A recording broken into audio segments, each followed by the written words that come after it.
ఈరోజు స్వతంత్ర దినోత్సవాన్ని పురస్కరించుకొని భారతదేశ వ్యాప్తంగా స్వతంత్ర దినోత్సవ వేడుకలు అంగరంగ వైభవంగా జరిగాయి.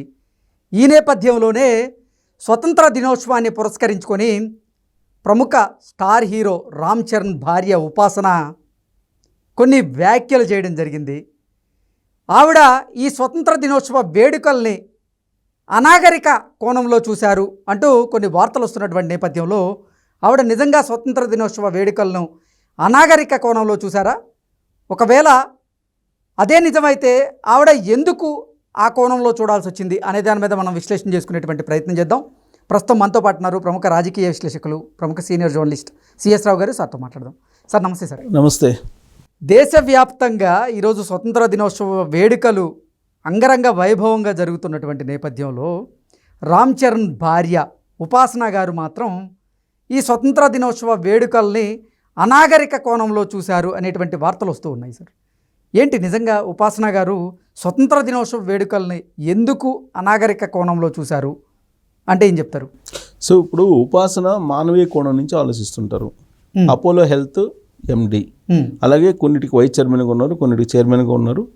అనేక రకాల మానవ సేవ, సామాజిక సేవ చేసేటువంటి ఒక గొప్ప మహిళ ఆవిడ.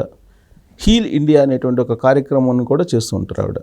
హీల్ ఇండియా అంటే ఒక పాజిటివ్ వేవ్ తీసుకెళ్ళి ప్రజల్ని ఆరోగ్యకరంగా తయారు చేయడానికి మన హీల్ ఇండియా అనేటువంటి కార్యక్రమం అది పెట్టుకొని ఒక కార్యక్రమాన్ని కూడా చేస్తున్నారు.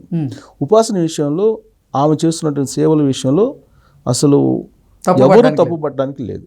ఎందుకంటే ఆవిడ ఉండేటువంటి స్టేజ్లో డబ్బు మాత్రమే జీవితం అనుకునే వాళ్ళు చాలామంది ఉంటారు. కానీ ఆవిడ అంత పెద్ద ఆర్థికపరమైనటువంటి పరిపుష్టి కలిగి ఉండి కూడా సామాజిక గతంలో కూడా ఆవిడ చాలా వీడియోలు చేసేయడం జరిగింది.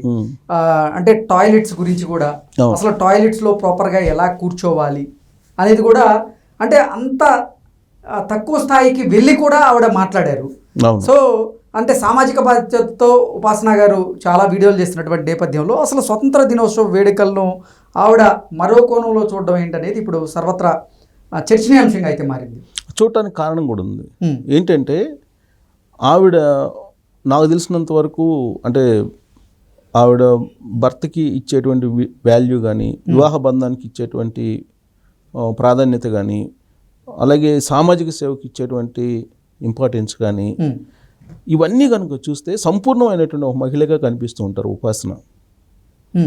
ప్లస్ ఆర్థికంగా వాళ్ళు ఫస్ట్ నుంచి వాళ్ళ గురించి చెప్పాల్సిన అవసరం. అపోలో హెల్త్, అపోలో గ్రూప్ అంటే అపోలో గ్రూప్కే ఆవిడ వైస్ చైర్మన్గా ఉన్నారు, అపోలో హెల్త్కి ఎండీగా ఉన్నారు. ఆవిడ ఆ స్థాయికి ఎదిగారంటే మామూలు విషయం కాదు.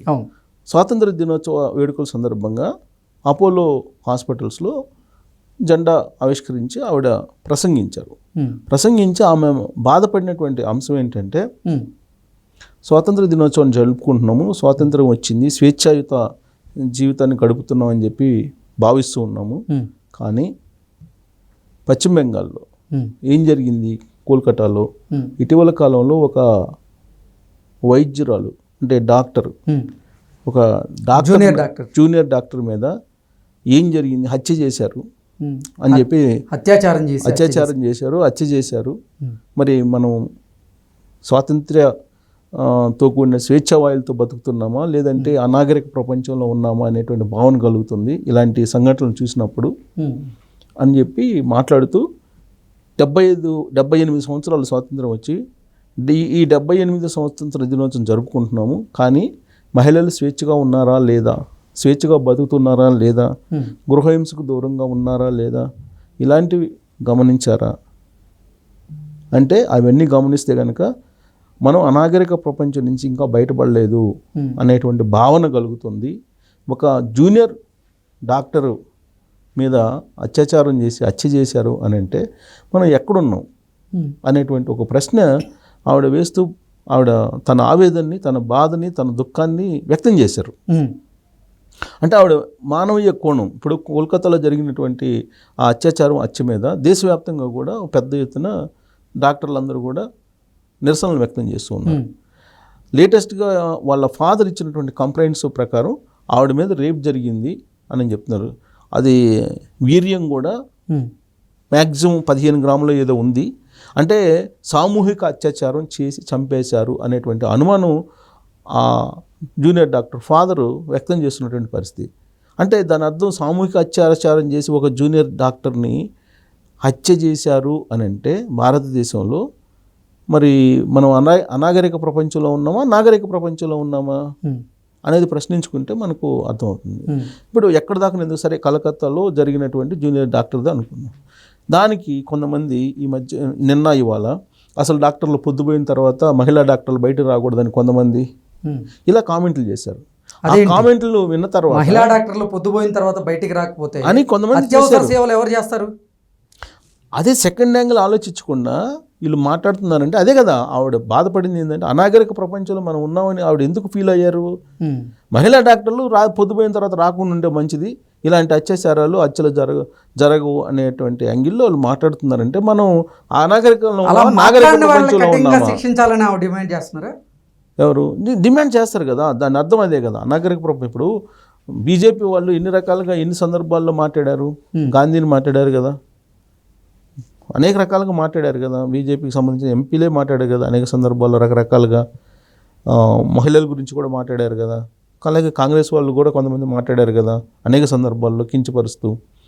అందరూ కాదు, అప్పుడు కొంతమంది ఉన్నారు, అక్కడక్కడ కొంతమంది ఉన్నారు.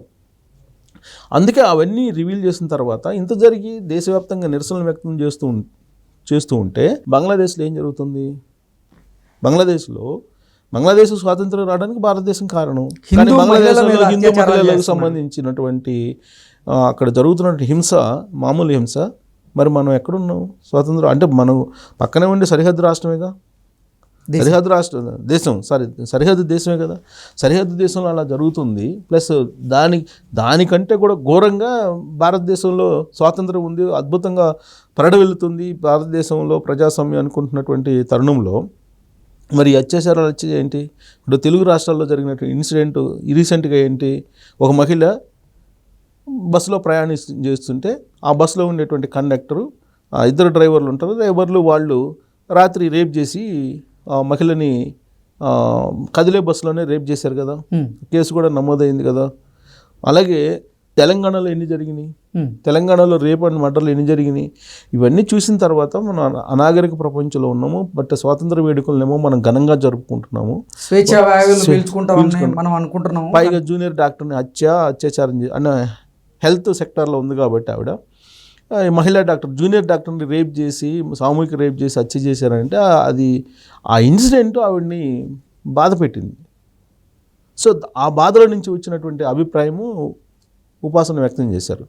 సో కాబట్టి ఉపాసన ఈ స్టేట్మెంట్ స్వాతంత్ర దినోత్సవ వేడుకల్లో ఇచ్చారు అని అంటే డెఫినెట్గా ఆవిడ బాధను వ్యక్తం చేశారు. ఎందుకంటే మానవీయ కోణం నుంచి ఆవిడ ఎప్పుడు ఆలోచిస్తుంటారు, అందరి గురించి ఆలోచిస్తుంటారు. ఇప్పుడు ఆవిడ ఉపాసన కొణిదెల అనాలా, ఉపాసన అపోలో అనాలా, కానీ మొత్తం మీద కొణిదెల ఫ్యామిలీకి ఎంతోకంత ఒక సగర్వంగా నిలిచేలాగా చేసినటువంటి మహిళ అంటే ఉపాసన. అంటే వాళ్ళకి అంతకుముందు లేదా అని అంటే వాళ్ళకు ఉండొచ్చు, కానీ ఉపాసన కోడలుగా వెళ్ళిన తర్వాత ఆవిడ సామాజిక బాధ్యత కానీ వాళ్ళకి ఉన్నటువంటి గౌరవాన్ని మరింత పెంచేలాగా ఉపాసన ఉన్నారు. క్లీంకార విషయంలో కూడా మనం పేరు పెట్టడంలో కూడా ఏ విధంగా వినూత్నంగా ఆలోచించారు అనేది మనకు దాని వెనక ఎంత సైన్స్ ఉందనేది కూడా చెప్పారు ఆవిడ. ప్లస్ సామాజిక అవగాహన కల్పించడంలో కూడా ముందుంటారు ఆవిడ. వాస్తవంగా అవసరం లేదు ఆవిడకి, ఎందుకు ఆవిడకి అవసరం ఉంది? అసలు ప్లెంటీ ఆఫ్ మనీ ఉంది, వ్యవస్థ ఉంది, ఆ వ్యవస్థలో ఆవిడ డబ్బులు సంపాదించుకుంటున్నాడు.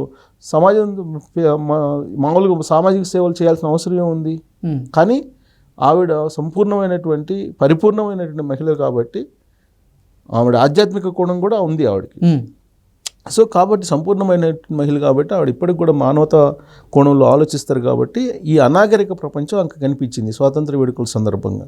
అందుకే ఆవిడ ఇవాళ మాట్లాడారు, ఆవిడ మాట్లాడబట్టే మనం విశ్లేషించుకుంటున్నాం. సో ఈ అనాగరిక ప్రపంచం నుంచి బయటపడాలి మహిళలకు స్వేచ్ఛా వాయువులు కావాలి, మహిళలు వాళ్ళు ఉద్యోగాలు చేయాలి. ఇప్పుడు ఆ అపోలో హాస్పిటల్లో కూడా ఎక్కువ మహిళలకే అవకాశం ఇచ్చారు, ఆ డేటా కూడా చెప్పారు స్వాతంత్ర దినోత్సవ వేడుకల సందర్భంగా.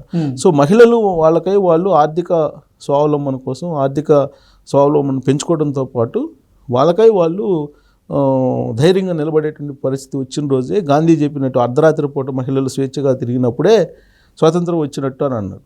సో ఇవాళ స్వాతంత్రం వచ్చిందని చెప్పుకుంటున్నా కానీ అర్ధరాత్రి వేళ ఎంతమంది మహిళలు బయటకు వచ్చి తిరుగుతున్నారు, రక్షణతోటి బయట మళ్ళీ ఇంటికి వెళ్తున్నారు అనేది మనకు క్రైమ్ రికార్డు చూస్తే తెలుస్తుంది. కాబట్టి అనాగరిక ప్రపంచంలో ఇంకా కూడా మనం ఉండడం అనేది దురదృష్టకరమే. ఆ విషయాన్ని ఉపాసన చెప్పడం అనేది కొంత చర్చనీయాంశమైంది. చర్చనీయాంశం కావాలి కూడా ఈ అంశం. Okay sir, thank you so much. Thank you.